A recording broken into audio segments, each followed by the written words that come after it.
Hey friend, welcome back to the Created Worthy podcast. I am your host and fellow worthy warrior, Danielle Damrell. On this show, we are creating space for genuine connection by unifying women of all ages, backgrounds, and experiences. So grab your favorite drink and get ready to listen as we take a deep dive into our stories, making sure to honor and protect them in the process. We will also uncover the threads of creative processing that have already played a part in each of our lives. When we know how to utilize this as a skill, we can continue growing into the joy-filled, triumphant women we are created to be. You are created worthy. Hello, welcome back to the Created Worthy podcast. Today, I'm joined by another worthy warrior, Alejandra Marquez. Alejandra Marquez is the go-to time and lean system strategist for busy entrepreneurs and corporate employees alike. Her mission is to empower ambitious, full-time entrepreneurs, side hustlers, and busy corporate employees to achieve their goals without burning out. She also wants to help them to design time management systems that suit their needs, have work-life balance, and create more time for the things that matter to them most. She does this through her signature time protocol. Alejandra is a best-selling author, and her expertise has been featured in publications including Entrepreneur, Yahoo Finances, Inc. Magazine, ABC, CBS, NBC, Fox, Medium, Authority Magazine, Thrive Global, and so many more. Not only has Alejandra impacted thousands of people already through the work she does, but she also happens to be one of the sweetest humans on the planet. I had the pleasure of meeting her in person just a few months back after almost 2 whole years of being internet friends. And wow, she really is such a great source of inspiration and wisdom. And it is such an honor to have her here today. Alejandra, thank you so much for joining us today on the Created Worthy podcast. I can't wait to hear more about your real life story. Thank you so much for that beautiful introduction and for having me here. It's crazy feeling like it's been already 2 full years and just meeting you this past October. Like Right? it's so cool how the internet world like functions, and I'm really excited about today's podcast. Yeah. Yes, I'm so excited that you're here. I would love for you to just start with telling us a little bit about where you're from and your experience growing up.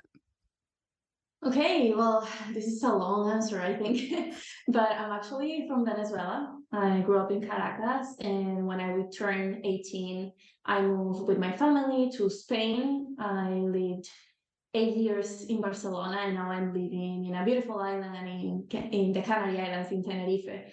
So, a bit of moving here and there, but very excited for everything that's yet to come. Yes, that is exciting. So, so you grew up in Venezuela, is that what you said? And at Yes. what point did you move to Spain? When I turned 18, like it was finishing high school and saying, okay, we are going to start a new life.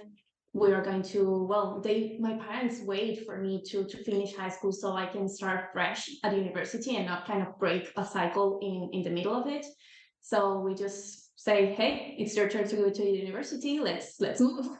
Because seriously, the situation in Venezuela was so hard, both political and economical. We say we need to go, Yeah. and that was the time we decided just to go to Spain. So your parents moved with you as well. Yes, the whole fun. Wow. The whole family. So yeah, tell me about your family. Do you have siblings?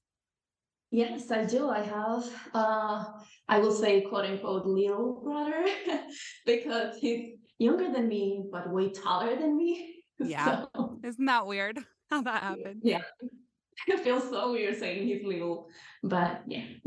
So you have one little brother and then you've got your parents and are you're currently in Spain right now and your parents are also still in Spain. Is your brother still in Spain?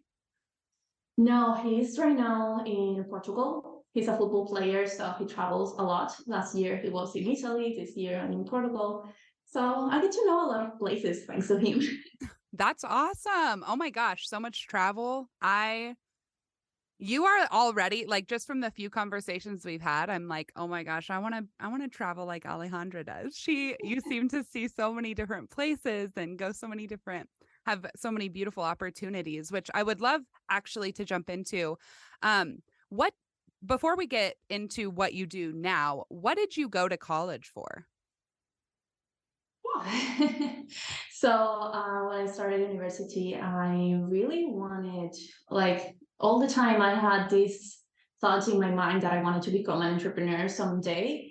It kind of, I kind of forget about that when I started college, but in my mind there was that, what's that thing that will really help me to create my own business, to manage it. So I decided to study business administration and, well, business management, administration, and then I say, what can I pair it with so I don't get screwed? I know entrepreneurship is hard, and I really wanted to make sure that I can cover my back. So I studied also law at university, so 2 degrees at the same time. Yes, I'm crazy So like you are a that. double major. Yes. Wow. So law, are you did you have to I don't know how it works across the world, but is there like a bar exam for law?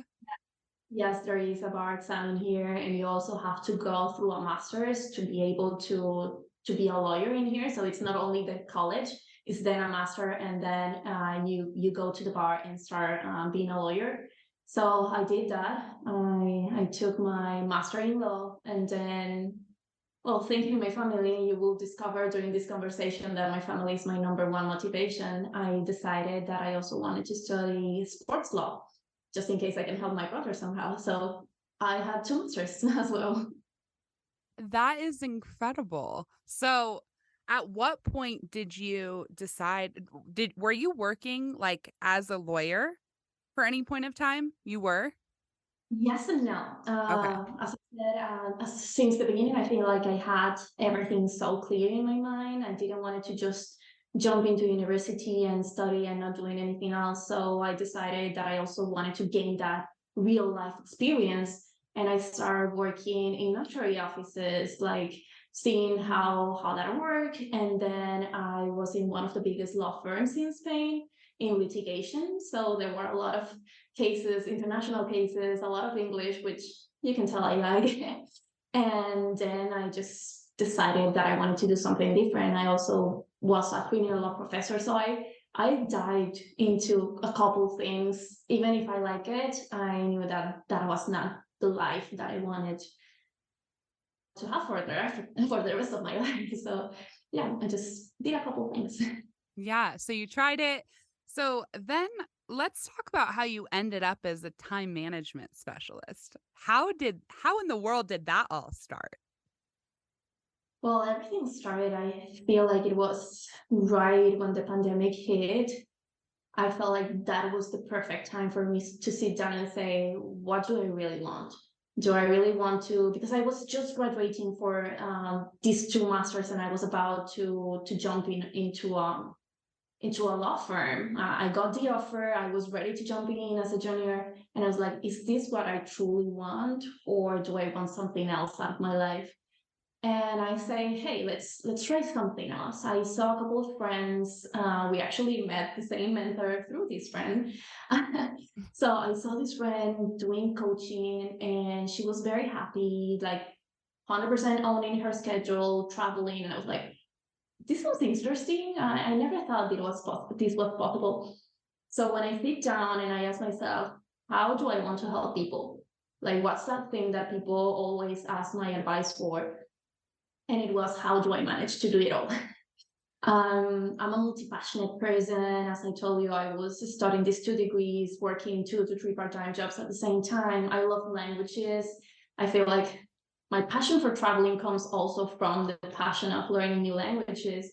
And I was spending time with my loved ones, and everything just turned out in a way that people was like, how do you even have time for that? How do you manage to do all of this? How you're keeping your sanity and enjoying your personal time and all that. And I say, this is exactly what I want to help people with, is making the time for things that actually matter the most to you, achieving your goals no matter how big they are, no matter how crazy they are, and doing it in a way that for you feels good. like not hitting that burnout point, because I can assure you I hit burnout a couple times in my life. So I wanted to make sure that people can not only get rid of it once they're living it, but also prevent it. So that's how everything started with my coaching business. I just wanted to help a lot of people being able to control their own time. As I like to say, it goes beyond managing it. For me, it's really how you own it. Oh my gosh, that's a mic drop moment right there. I love that you did that. Like you took from what you've walked through and what people were asking you, hey, how do you do this? Like, I mean, honestly, a law degree in itself seems so overwhelming to me. But then to do a business degree as well, you must have really been able to like put a process in place that worked, right? And then you realized that it worked. And then you were like, I can help other people with this, which I think is really how we're called to live, right? We're called to use the lessons and the experiences that we walk to not only grow in our own personal journeys, but to help other people grow in theirs. So I think that's really admirable that that's like what you did just so naturally. So in the pandemic, you said that that's when you decided that it was time for you to do something more with this knowledge. So, would you say that that was like there was like a certain moment that was your breakthrough moment? I feel like it was that moment, like when I was about to sign the contract, saying yes, I'm in. Let's go. Let's be a junior. I was very excited. I mean, the offer they gave me was way better than anything that I saw here in Spain. But then I realized I didn't want to work so much time on an office or working for someone else. And I felt like the pandemic really kind of give me that breakthrough that, hey, I can work from home, I can have more free time. Even at that time, we couldn't travel. I knew that I can, well, once the world opens again, I could travel more. And that was the moment when I say, no, no, no, I really don't want to just work hundreds and hundreds of hours on an office. Even if I really like law, I was not passionate about it. Right. So that was the moment. And I saw my family together, and I've always loved being with my family. So just being able to be there for them and special occasions, and just saying, you know what, if I want, I will take that time free and go with you and go visit my brother in Portugal and go visit my family in Barcelona, and let's travel together. That for me is freedom. Not only for the traveling, but being able to say, I will block my calendar and I will go with you guys. And I will be That's great. present with you. Yeah. Oh my gosh. So were you actually like sitting down in an office about to sign or you were? So did you No, Oh, no, okay. no, not actually in the office. That would be weird. I know I was like, how did you like walk out of that room?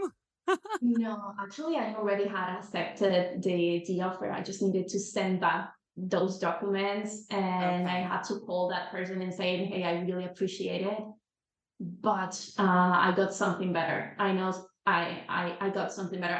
I didn't even have my business established or even a client, but I just told them like I know I have something better in my hands, so I really appreciate it." And that's how everything started. More time for diving into my business. Yes. So tell me how you got that first client or figured out what you were actually going to offer. Cause I'm sure that like knowing that you have something that's valuable and then actually putting an offer together to help someone, like those are two very different things. There's a lot of work that goes into figuring out exactly what you're going to offer. So yeah, just Yeah, take us through what that was like from, okay, I'm not accepting this and now I got to do something else. it was scary. For sure, it was scary because I knew that I have something amazing to offer, but no idea how to market it, how to sell it. Probably you cannot tell right now, but I'm 100% an introvert, and I was so afraid of speaking, and I hated being on camera. And obviously, English is not my first language, so 2 years ago, I felt like that was a huge barrier. And I say, okay, let's give it a shot. Let's see how I can put this together. I worked with a mentor at that time. She said, okay, let's start with a month of you helping someone weekly and just listening what they need and what are your best tricks and tips on how you can develop this. That didn't work that well at the beginning, to be honest. Mm. I felt like I was giving a lot of information, but people had a hard time implementing it. And I knew that I needed kind of more hands on your calendar and really being able to support you for a longer time, because you won't change your life and your habits and your routines in a month. Mm. And that's the thing. Even if people say you can develop a new habit in 21 days, I really wanted to support people on the long run. So that's when I met Rebecca, our mentor at that time. Yes. And she helped me kind of nail down my protocol. My time protocol came out of a call with her, and she was like, what are those things that you make sure you want to let people know when it comes to time, like how they can own it according to you? And I came out with this time protocol that's a 4 pillar process or path that I like to take people, because I feel like these 4 pillars are really what are going to create this change. So time stands for tracking, impact, motivation, and evolution. And inside each of these pillars is really how I guide you through this transformation. So for me, I tested out with a couple of clients at the beginning. Obviously, I had free clients, just beta testers, and see how that works.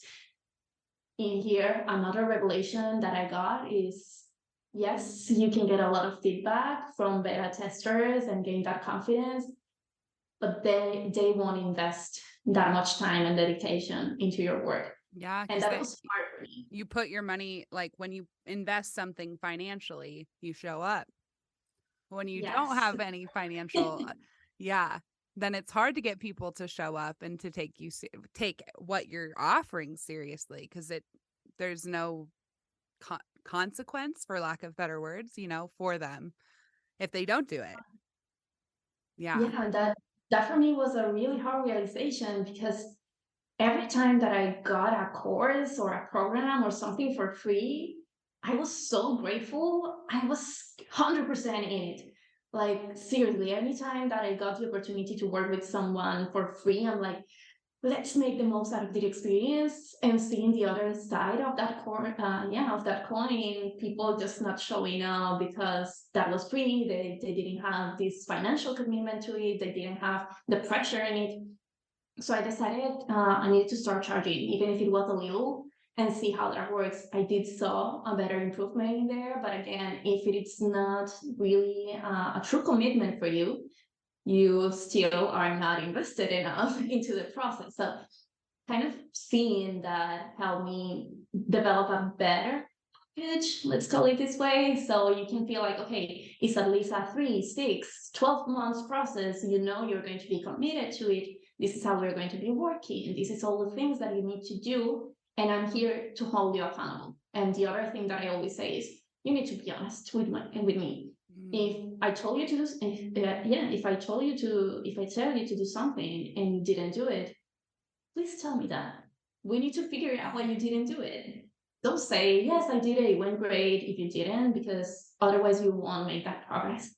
So all these kind of things start popping up during those first clients and during this full almost 3 years. I feel like already it's been quite a journey. Yes. Oh my gosh. So you mentioned very briefly your time protocol. Can you take us through just a quick overview of that one more time? Absolutely. So the time stands for tracking, impact, motivation, and evolution. And for me, since the beginning and everything that I do always start with analyzing what's going on so I can know what needs to be changed. So that tracking is to start gaining that awareness around everything that's going on in your life, with your time, with your schedule, like everything that surrounds you.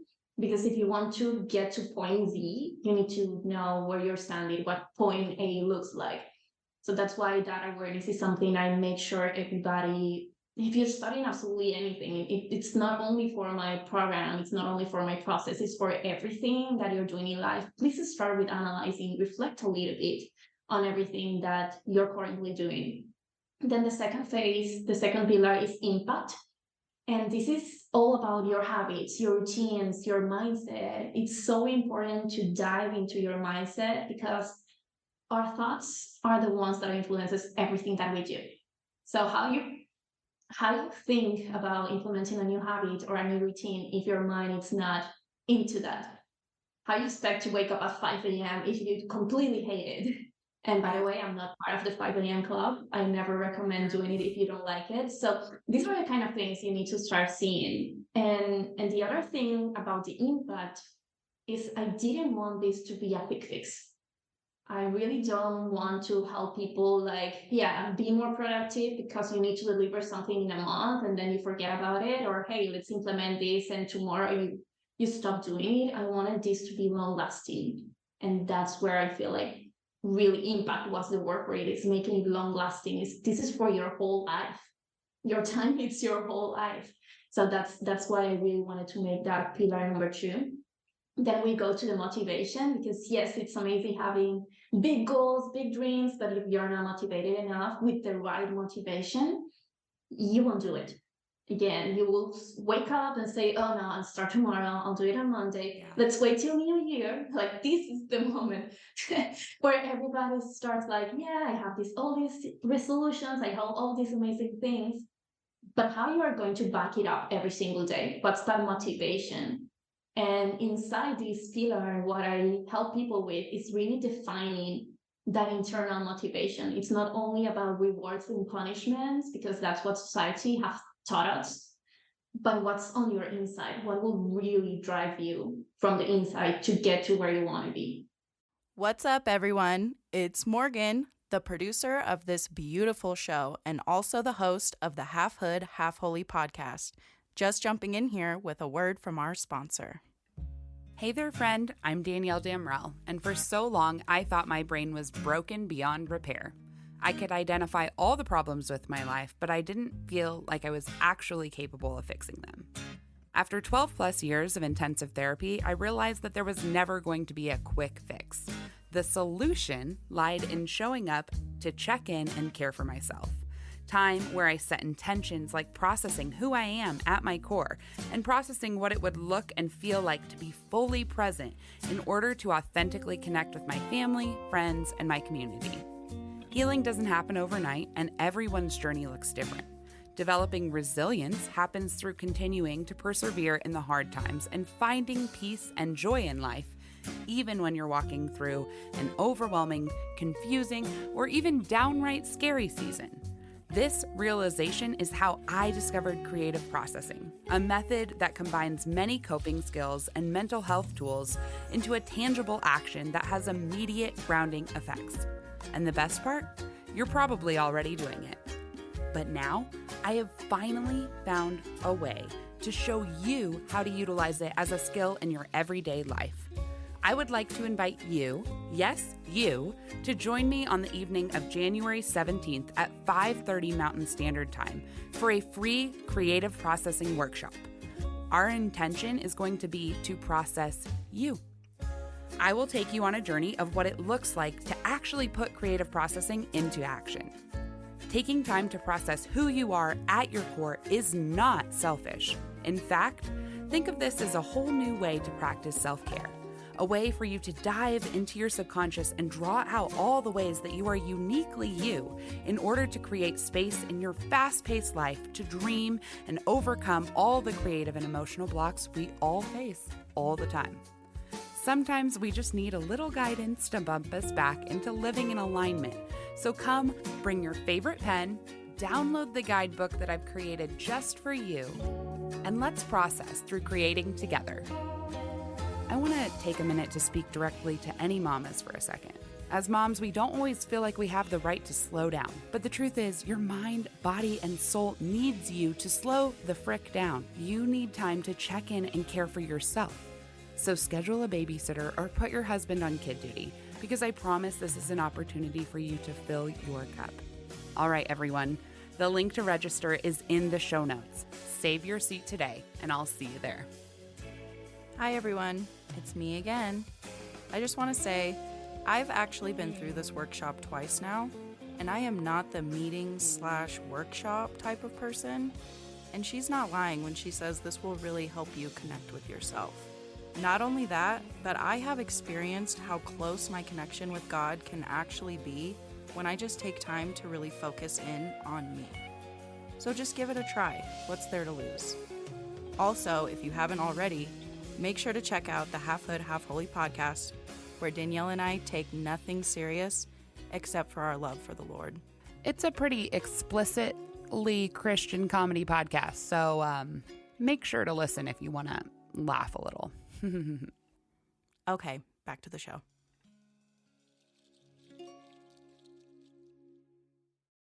And then the evolution is basically because we are human beings, we grow every single day, our life changes, our goal changes. And I want you to be able to change your routines, your habits, and everything you've learned according to that, so that you can tweak it, you can improve it, you can make it work for you. That's why I say designing systems that suits you and designing this life to support what truly matters the most to you. On that evolution is how you are able to grow your comfort zone, how to keep moving forward when you already expanded and now you want more, how you will keep moving forward and how you will keep changing every single day in your life. That's the evolution for me. I love that. So it's preparing them for this to be a lifelong thing.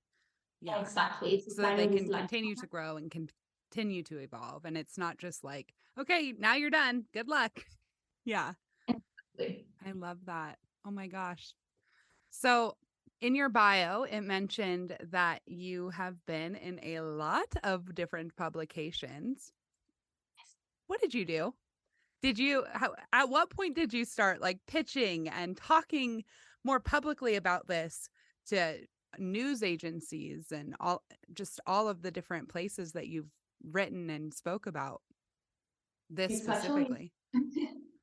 it's actually very funny because when I start pitching to magazines, I didn't even have a website. I think I just got a one paid client and I didn't actually have a full setup, but I was so sure about what I wanted to offer. And that's where Rebecca came in. She really helped me with, oh, these are the ways that you can start pitching to magazines. And she has been, well, my true support in the whole PR, in the whole PR journey that I've been. And the more that I pitch to people, being really confident on what I wanted to offer, the more I get picked.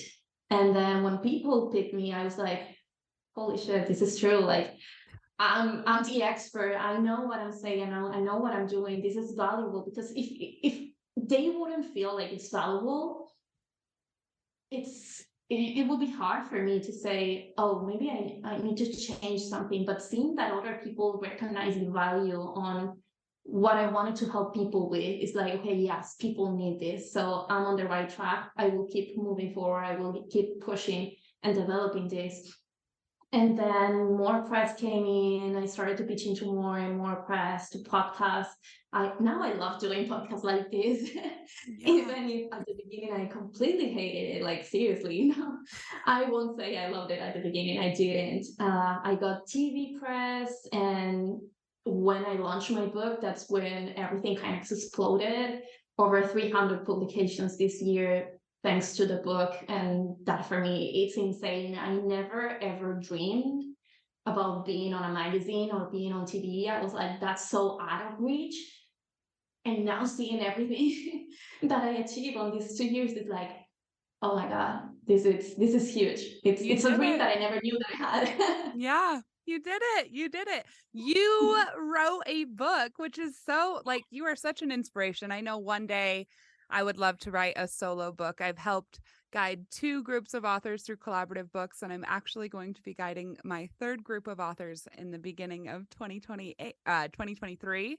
So I'm very excited about that. But I would love for you to just walk us through the process from concept to completion with that book. Have you like always known that you wanted to publish a book? No, it happened No. exactly like with the magazines. I never thought that I could be prepared enough to write a book, not to mention it was in English. Like that for me was like, no, you're kidding. I cannot write a book in English now. Okay, let's see how this works.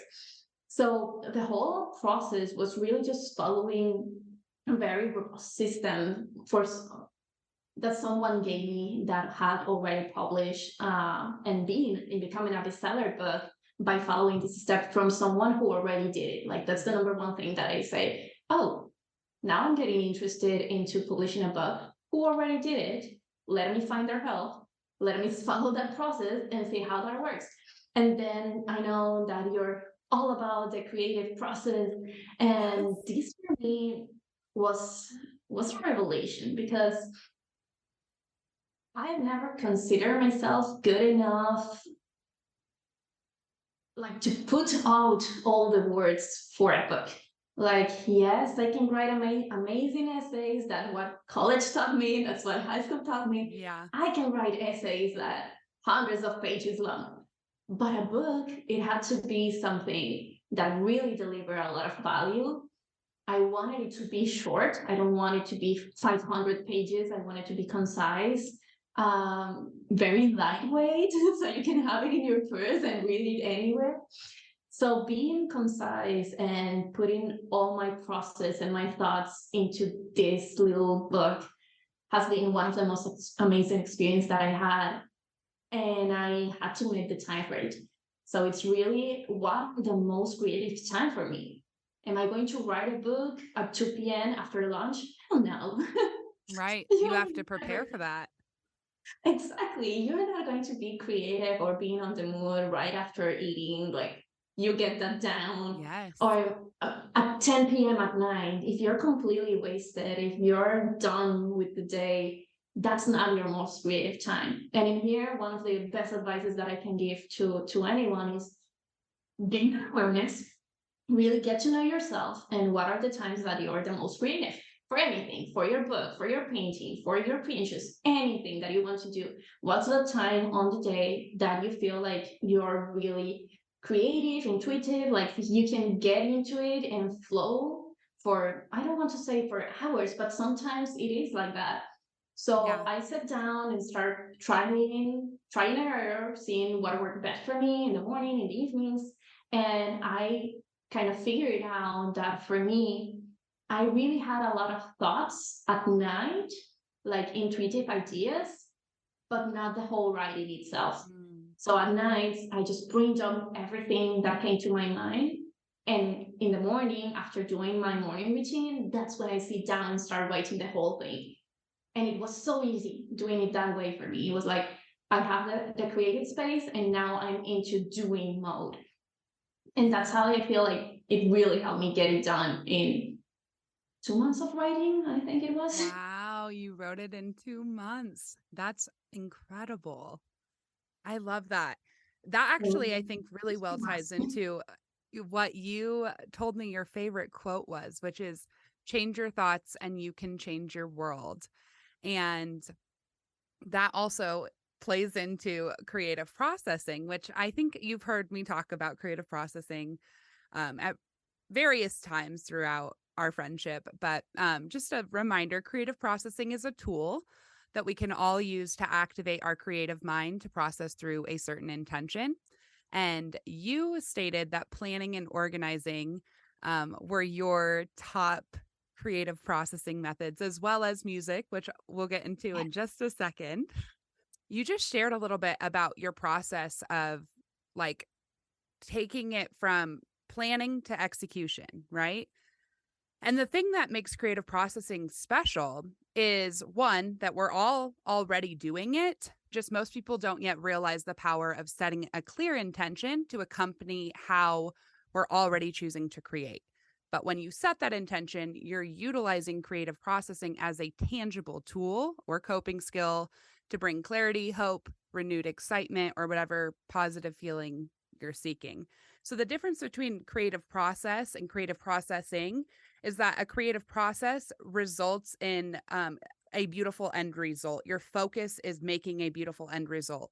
Whereas creative processing is your focus is that you feel like that what you're creating is for an intention. You are accomplishing something from within that makes you settled and clear and be able to find joy even in the midst of chaos and stress. Or if you are facing burnout, it's a really tangible way to be like, nope, we're not going to lean into this. We're not going to sit in these feelings. We're going to do something to change that mindset, turn that light switch on so that we can get back into that creative zone. We can conquer those creative blocks and we can keep moving forward and making our dreams reality.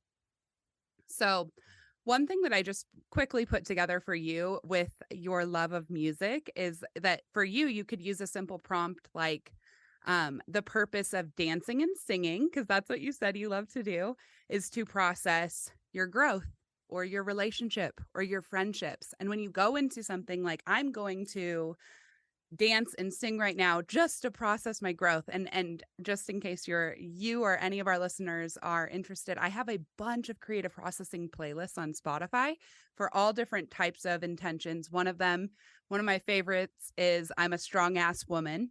And Ooh. it just helps me to remember that I'm a strong ass woman and so are you. And we are doing this thing together. And then there's another one that's called Trusting Your Journey. And that playlist is really good for like when you're like, oh, I have imposter syndrome, or I don't feel like I'm moving forward. A really good playlist to listen to. But also there's music in there that you jam out and dance and sing and people know the songs. And but going into that with that intention of like, I'm gonna process my growth, because I think a lot of times we sit and we're just kind of stuck in our minds and we're like, oh yeah, I did that thing. I had that opportunity. I accomplished that big thing. But then we just keep moving forward, or we get eventually something happens and we're just like stuck. We're like, I don't get it. I haven't done anything. I'm so like, you're so down on yourself. But this is something there's a lot of tools out there, but creative processing is the one that has worked best for me and a lot of people that I've met. To where it's just something like, I'm going to choose to engage in this thing so that I can process everything that I'm walking through, have walked through, will walk through. I can do that vision casting. I can, I even honestly, I think time management or time blocking, I think that's something that you talk about, right? Yes. Yeah, that I feel like is a creative processing activity, because you're setting your intention, right? To protect your schedule, to honor to create time freedom, and going into that with that very clear intention of like, I'm doing this to process this. That way I can overcome this. And by the time you're done with that 15 minutes to 3 hours, you could do this for 12 hours straight. Like sometimes you need to just listen to your body and your heart and your mind and lean into what you need.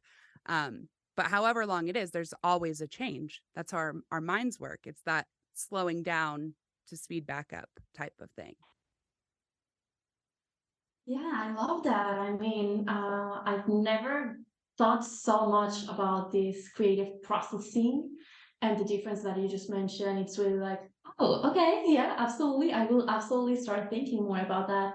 And one thing I wanted to say is that 100% agree that a lot of people are so into the doing, into the next thing to achieve. And I was like that. I was 100% overachiever, perfectionist, but pausing for a minute and looking back and seeing how much you have accomplished, it doesn't matter how small it is. It doesn't matter how far it That's looks. right. Just take a look and process it and say, oh, look at everything that I accomplished this year. We've been through a couple of rough years, and I can assure you, you've done more than you think if you only stop for a second and start thinking about it and celebrate it. Like really Amen. start bucketing the time and blocking it for celebration. So I 100% want those Spotify lists. Yes, Please send it I will put over. them in the show notes for sure, and I'll send them to you. Thank you, because I 100% believe that you need to put yourself into the mood that you want for accomplishing everything. So I love what you mentioned. So yeah, sure. Thank you. So yeah, it's really one of those things that is just like, when you know better, you do better. And it's harnessing the creativity that we already have just to move that needle forward, just even 1%. And like you said, that 1% or even that 0.0001% is worth celebrating. Just showing up for yourself, which I'm sure this is what you see with your clients every day. It's what I see with mine. It's what I see with everyone I work with. Just showing up for yourself is more than half the battle. So when you do it, that's evidence of growth. That's evidence that you're in a growth cycle. And when you do that one action, that one thing that you know, oh my gosh, like I went into this feeling this way, but I'm walking out feeling this way. And then you keep showing up, you're in a growth cycle. And that's so worth celebrating. It doesn't matter how slow the growth is, it's worth celebrating because you're doing the work. Yeah, I love that. And to be honest, that's kind of how I feel with podcasts or TV. Or it's like, Yeah. oh, I don't know. I'm kind of, oh, I'm getting into this episode. I'm going to record it. Maybe, oh, I don't know how I feel. And then after it's just like, that was great. I need to celebrate it. And I Yeah. did it. And just keep moving forward. So yeah, it doesn't matter how small it is for you, but it's something that you should always acknowledge and recognize and be good to yourself. Yes. Yes. I actually did my first creative processing workshop last week, from this time that we're recording right now. And that was the last prompt was about self-love and self-acceptance and how self-love is a practice. It's not a destination. It's not something that as human beings, I believe we're fully capable of living in, but it's something that we're capable of practicing. And creative processing is a really great way to practice that self-love because you're pouring into yourself. You're saying, I am worth it, just as it would be if you go to therapy, which I'm always a huge advocate for therapy. If you, especially if you've walked through any kind of deep trauma, go to therapy. But if that's not a possibility right now, like just try creative processing. That is one way that you can pour into yourself. You can slow down, you can check in, and you can say, like, I'm worth this. I really am. I'm worthy of living a life that I love. I don't have to sit in burnout. I don't have to sit in stress or be living in this forward motion. A couple interviews ago, I interviewed this woman named Nicole Ritter. We had a great conversation and she talked about how depression or anxiety is really forms when we're living in the future and depression really forms when we're living in the past. So living in the present really is the only way to walk through life with joy and peace. And I was like, that is so true. Although we do have to process the past and it is healthy to vision cast the future, but you don't want to live in those places, right? You want to be able to enjoy that. You want to be like, even if you walked through something hard, that's something I've been working through in therapy for 10 plus years now, is being able to look back at my life and be like, wow, that was a really challenging season that I walked through, but that doesn't dictate who I am today. That idea when you go through trauma therapy is that you put your trauma into little file folders so that you can pull them out and use them to help other people in their journeys or to process through what you're walking through when a trigger comes up. And then you can go ahead and put that back in the file folder and it doesn't affect how you live and you walk every single day. So yeah, I love this conversation and I love how much like the time management and making time to celebrate, like that piece that you just brought up. It's like, yes, like we really do. And the older I get, the more I realize how I need a plan for everything or else like it makes me so anxious. So like planning that time for celebration, it's pretty simple. Seems pretty like a pretty simple way I can show up for myself. And you And get to enjoy in it turn a love lot. myself. Yeah. So before we close up today, are there any big plans coming up in 2023 that you'd like to share with us? Whew, so many, to be honest. Yay. I'm working on the translation of my book. I jumped in and I did it in English. I'm very proud of that. But now I really want to bring it to the Hispanic community. I'm writing it in Spanish. So that was a huge thing that I wanted to do. And you're doing It's it coming. yourself. Yes. Yes. Wow. I'm translating it myself because I don't want that to be a plain translation. I really want to put my heart and soul again and Right. sharing everything from my Hispanic perspective. And then a lot of traveling. This 2023 will be a lot of traveling, a lot of speaking engagements, and a lot of time to celebrate. So those Yay. are the main things that I have planned for this year. And business growth, I know it will come a lot during this Yes, year. it will. You continue. You are a perfect example of somebody who shows up and you do the work and you push past your, especially knowing now that you're an introvert, like you're pushing way past your comfort zones every single day. Even just you sitting here, I'm like, wow, like that would be really hard. I'm an extrovert. So for me, I'm like, this is fun. But my husband is an introvert. And I know that when we recorded one episode on the first season of Created Worthy, he was like, this is so painful. Like, this I is know. not who I am. But yes, you show up with so much grace and you share so beautifully. So I'm excited for the Hispanic community to be able to read your book next year and that you're doing it yourself. That's really cool because yeah, you get to put it really in your own words in that language, which I'm sure translation wise, like if you just hired a translator or something, it would never It won't be. be the same. It No. wouldn't be the same. You won't feel me. You won't feel me on that one if I Yeah. just ask someone to translate it. So I really want people to get to know me, get to know my voice, and yeah. And if you have read it in English and you also speak Spanish, give it a shot. Yes. Oh my gosh. I would be so curious. I don't speak Spanish, but I would be really curious to hear from someone like, how does this read? Like, yeah. So, where can people find and connect with you? So you can connect with me either on LinkedIn or on Instagram. I will be dropping the links on the episode note. Well, you'll be dropping it. But you can also follow me on the website. I always keep it updated with the new podcast that I've been in, the new media, or anything that I have going on. It's always on the website. It's alejandramarquez.com. I wanted to make it easy. Yes. And And you can we also, will have all of your links in the show notes as well. awesome. Thank you so much. So yeah, I'm most active on LinkedIn, on Instagram. And if you want to get the book either on English or Spanish, it's actually right now on Amazon, the English version, and also on my website. So either way, you can have it worldwide. I love that. I'm making a note right now to add your book link in the show notes as well. So you can go ahead and head to the show notes if you want to grab her book, or I'm sure any of her social media, her Instagram, her LinkedIn, her website, all of the places. Go connect with her. She is an incredible source of wisdom.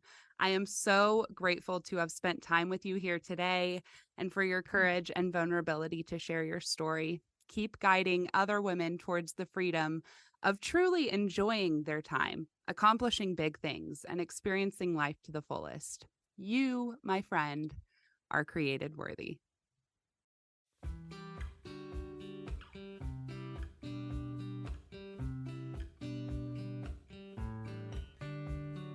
Thanks for tuning in to the Created Worthy podcast. If anything in today's show resonated with you, can you do me a huge favor and go leave a 5-star review?